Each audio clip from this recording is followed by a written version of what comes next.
حدیث شریف کے جو الفاظ ہیں،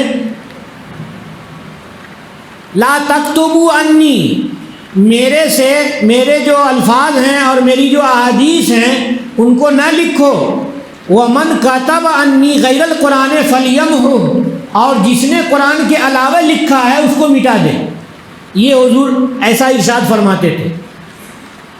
اور حضرت نبی کریم صلی اللہ علیہ وسلم کے پاس حضرت زید بن ثابت رضی اللہ تعالیٰ عنہ رہتے تھے، تو انہوں نے فرمایا کہ کنا عند رسول اللہ صلی اللہ علیہ وسلم، ہم پیغمبر علیہ الصلاۃ والسلام کے پاس رہتے تھے، نؤلف القرآن فی الرقاع، ہم رقاع میں قرآن پاک کو لکھتے تھے۔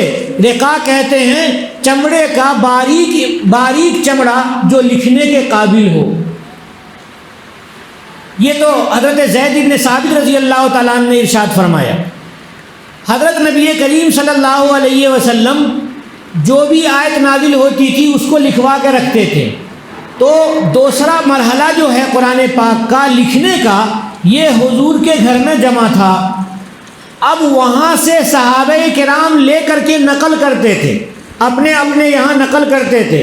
کوئی ایک صورت نقل کر لیا، کسی نے دوسری صورت نقل کر لی، اس طرح سے صحابہ کرام لکھ کر کے لے جاتے تھے اور نقل کرتے تھے۔ مکہ مکرمہ میں آپ کو معلوم ہے کہ حضرت عمر فاروق رضی اللہ تعالیٰ عنہ جو غصے میں گئے تھے اپنی بہن کے گھر، تو دیکھا کہ اندر قرآن پاک کی آواز آ رہی، اندر سے قرآن پاک کی آواز آ رہی ہے اور سورہ طٰہٰ کی تلاوت کر رہے تھے۔ وہ لکھا ہوا تھا۔ تو جب حضرت عمر نے اپنی بہن کو بہت مارا اور مارنے کے بعد پھر تھک گئے، اور جب انہوں نے اپنے ایمان کو بتایا کہ میرا ایمان ہے قرآن پاک پر اور حضرت نبی کریم صلی اللہ علیہ وسلم پر، آپ مجھے ایمان سے نہیں ہٹا سکتے ہیں، جب ان کے جماؤں کو دیکھا تو حضرت عمر رضی اللہ تعالیٰ عنہ کے دل میں ایمان داخل ہو گیا۔ تو انہوں نے کہا کہ لاؤ جو تم پڑھ رہے تھے میں بھی پڑھوں، دکھاؤ کیا پڑھ رہے تھے۔ تو بہن نے کہا نہیں، اس کو پاکی کے ساتھ چھوا جاتا ہے، لا یمسہ الا المطہرون، پاک صاف آدمی قرآن کو چھوتا ہے۔ تو حضرت عمر نے کہا کہ چلو میں بھی چھوؤں گا، نہا لیتا ہوں۔ تو حضرت عمر نہائے اور نہا کر کے دکھایا کہ تو سورہ طٰہٰ کی آیت تھی، تو حضرت عمر نے اسے پڑھ کر کے وہ مسلمان ہو گئے۔ اس کے بعد پہنچے حضرت نبی کریم صلی اللہ علیہ وسلم کی خدمت میں اور کہا کہ یا رسول اللہ مجھے کلمہ پڑھا دیجئے۔ جو تفصیلی واقعہ ہے، دار ارقم میں نبی کریم صلی اللہ علیہ وسلم موجود تھے، تو وہاں جا کر کے حضرت عمر فاروق رضی اللہ تعالیٰ عنہ نے ایمان قبول کیا۔ تو میں یہ کہنا چاہ رہا تھا کہ اس زمانے میں بھی صحابہ کرام جو آیت سنتے تھے اس کو اپنے طور پر لکھ کر کے رکھتے تھے، جتنی آیت جس کو مل گئی اتنا لکھ کر کے رکھ لیا۔ تو متفرق طور پر صحابہ کرام حضور کے زمانے میں، یعنی مکہ مکرمہ کے زمانے میں بھی اور مدینہ پاک کے زمانے میں بھی، دونوں زمانے میں صحابہ کرام تھوڑا تھوڑا لکھ کر کے رکھتے تھے اپنے گھروں میں، اور حضور کے گھر میں پورا قرآن لکھا ہوا تھا، لیکن وہ الگ الگ چیزوں پہ لکھا تھا اور ساری صورتیں الگ الگ تھیں، ساری صورتیں قرآن کی الگ الگ تھیں اور حضور کے گھر میں تھیں۔ اب رسول اللہ صلی اللہ علیہ وسلم کی رحلت ہو گئی، حضرت ابو بکر صدیق رضی اللہ تعالیٰ عنہ خلیفہ ہوئے۔ سن 12 ہجری میں جنگ یمامہ ہوئی، مسیلمہ کذاب جس نے نبوت کا دعویٰ کیا اس سے جنگ ہوئی، اتفاق سے 70 صحابہ کرام جو حافظ تھے وہ شہید ہو گئے۔ 70 صحابہ کرام تھے حافظ اور وہ سب شہید ہو گئے اس میں۔ حضرت عمر فاروق رونے لگے کہ جب حافظ شہید ہو جائیں گے تو قرآن کا کیا ہوگا۔ پہنچے حضرت ابو بکر صدیق رضی اللہ تعالیٰ عنہ کے گھر، یہ بخاری شریف کی روایت ہے۔ حضرت ابو بکر صدیق رضی اللہ تعالیٰ عنہ کو کہا کہ میری ایک رائے ہے کہ قرآن پاک کو ایک جگہ محفوظ کر لیجئے لکھ کر کے۔ تو کہنے لگے کہ عمر کیا کہتے ہیں آپ؟ وہ کام میں کروں جو رسول اللہ صلی اللہ علیہ وسلم نے نہیں کیا ہے، یہ تو نیا سا کام ہو جائے گا۔ تو حضرت عمر فاروق رضی اللہ تعالیٰ عنہ نے ارشاد فرمایا کہ حضرت قرآن پاک کی حفاظت کا ایک طریقہ یہ ہے کہ اسے لکھ لیا جائے، اس پر مجھے انشراح ہے اور آپ کو لکھوانا چاہیے، کیونکہ ہم اور آپ جب چلے جائیں گے، ہم لوگ تو حافظ ہیں، اور ہم اور آپ جب چلے جائیں گے یا کوئی حادثہ پیش آ گیا اور حفاظ ختم ہونے لگے تو قرآن کا کیا ہوگا؟ تو کہنے لگے کہ آپ کی بات سمجھ میں آ رہی ہے مگر دل مطمئن نہیں ہو رہا ہے، زید ابن ثابت کو بلاتے ہیں۔ تو حضرت زید ابن ثابت رضی اللہ تعالیٰ عنہ کو بلایا تو حضرت زید نے کہا کہ آپ دونوں حضرات کیا کہہ رہے ہیں، ہم وہ کام کیسے کریں جس کام کو رسول اللہ صلی اللہ علیہ وسلم نے نہیں کیا ہے؟ اب حضرت عمر اصرار کرنے لگے، کہنے لگے کہ غور کیجئے، میں انشراح صدر کے ساتھ کہتا ہوں کہ یقیناً یہ کام خیر ہے کہ قرآن کو لکھا جائے تاکہ قیامت تک لکھا ہوا بھی رہے، اور ہم لوگ احتیاط کے ساتھ صحیح ٹھیک لکھ کر کے دے دیں گے امت کو، نہیں تو بعد میں امت میں جھگڑا ہو جائے گا۔ اور جیسے تورات خراب ہو گئی اور لوگوں نے عدل بدل دیا، انجیل کو عدل بدل دیا، زبور کو عدل بدل دیا اور صحیفے تو ملتے ہی نہیں ہیں، ویسے قرآن کا حال ہو جائے گا، حالانکہ قرآن کے بعد کوئی کتاب نازل ہونے والی نہیں ہے۔ تو حضرت ابو بکر نے کہا کہ آپ کی کہ انشراح صدر سے مجھے بھی انشراح صدر ہو گیا، یعنی آپ کی بات سے میں مطمئن ہو گیا۔ حضرت زید بن ثابت نے کہا کہ حضرت آپ کی بات واقعتاً اطمینان کی لگ رہی ہے اور اسے کرنا چاہیے۔ تو کہنے لگے کرنا چاہیے تو کون کرے گا؟ سب سے زیادہ قرآن کی کتابت آپ نے ہی کی ہے حضور کی خدمت میں، 75 صحابہ میں سب سے زیادہ قرآن پاک کی کتابت کرنے والے حضرت زید بن ثابت ہی ہیں۔ تو حضرت زید بن ثابت رضی اللہ تعالیٰ عنہ کو ان دونوں حضرات نے کہا کہ یہ کام آپ کو کرنا ہے۔ پھر کیسے کریں گے؟ تو بیٹھ کر کے بات طے ہوئی کہ حضرت نبی کریم صلی اللہ علیہ وسلم کے گھر میں لکھا ہوا قرآن پاک ہے اور ہم لوگوں کو قرآن پاک یاد بھی ہے، اور صحابہ کرام قرآن پاک کی مختلف قسم کی صورتیں لکھ کر کے اپنے اپنے گھروں میں بھی رکھے ہیں۔ تو ایسا کیا جائے، اعلان کر دیا جائے سارے صحابہ کرام میں، پورے مدینہ پاک میں اعلان کر دیا جائے کہ قرآن پاک لکھا ہوا جس کے پاس ہے وہ سب لے کر کے آئے، 2 شرطوں کے ساتھ، ایک تو زبانی اس کو یاد ہو اور دوسرے لکھا ہوا جو ہو قرآن پاک اس پر 2 گواہ ہو۔ تو مسجد کے دروازے پہ یہ حضرات کھڑے تھے اور لوگ لا کر کے دیتے تھے، تو گواہی کے ساتھ ساتھ یہ لوگ بھی حافظ تھے تو اپنے حافظے سے ملاتے تھے، حضور کے گھر والا قرآن ملاتے تھے، اور پھر جو لاتا تھا اس سے پوچھتے تھے، وہ پڑھ کے سناتا تھا، پھر لکھے ہوئے کو ملاتے تھے۔ اس طرح سے نہایت احتیاط کے ساتھ حضرت زید بن ثابت، حضرت عمر فاروق اور حضرت ابو بکر صدیق رضی اللہ تعالی عنہم اجمعین اور صحابہ کرام نے مل کر کے قرآن پاک کا قابل اعتماد نسخہ لکھا۔ اور لکھا تو فرق کیا ہوا حضور کے جمع کرنے میں اور ان کے جمع کرنے میں؟ فرق یہ ہوا کہ حضور کے گھر میں قرآن پاک الگ الگ، قرآن کی صورتیں الگ الگ تھیں۔ کیوں قرآن کی صورتیں الگ الگ تھیں اور حضور نے کتابی شکل میں کیوں مرتب نہیں کیا؟ مفسرین محدثین نے لکھا ہے کہ رسول اللہ صلی اللہ علیہ وسلم کے زمانے میں قرآن پاک کا نزول ہو رہا تھا اور بعض آیتیں منسوخ بھی ہوتی تھیں، تو رسول اللہ صلی اللہ علیہ وسلم اگر کتابی شکل میں مرتب کر کے دیتے امت کو اور بعد میں کوئی آیت نازل ہوتی یا کوئی آیت جمع کی ہوئی کتاب میں سے منسوخ ہوتی تو لوگ اختلاف کرتے، کہتے کہ حضور نے پہلے یوں مرتب کیا اور بعد میں یوں مرتب کیا اور مسئلہ پیدا ہوتا۔ اس لیے رسول اللہ صلی اللہ علیہ وسلم کے زمانے میں قرآن پاک کو کتابی شکل میں مرتب نہیں کیا گیا، کیونکہ نزول کا سلسلہ بھی تھا اور منسوخ کا ہونے کا سلسلہ بھی تھا.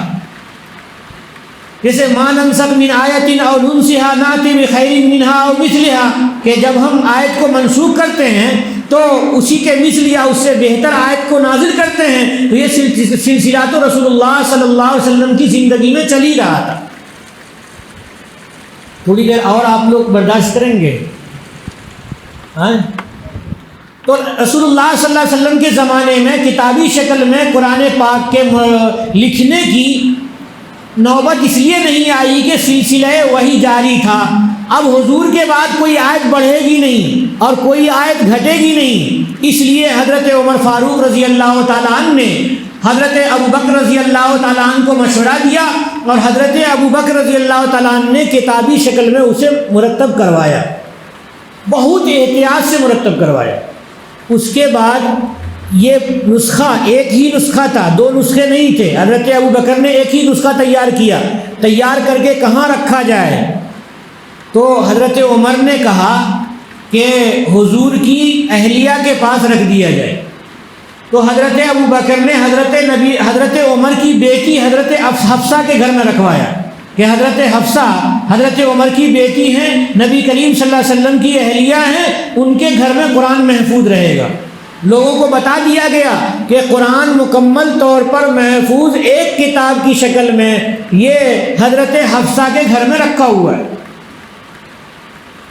صحابہ کرام جن کو بھی نقل کرنا ہوتا وہاں سے نقل لیتے اور اس طرح سے قرآن، اور جن کو یاد تھا تو یاد سے پڑھتے رہے. زمانہ حضرت عثمان غنی رضی اللہ تعالیٰ عنہ کا آیا. جب حضرت عثمان غنی رضی اللہ تعالیٰ عنہ کا زمانہ آیا تو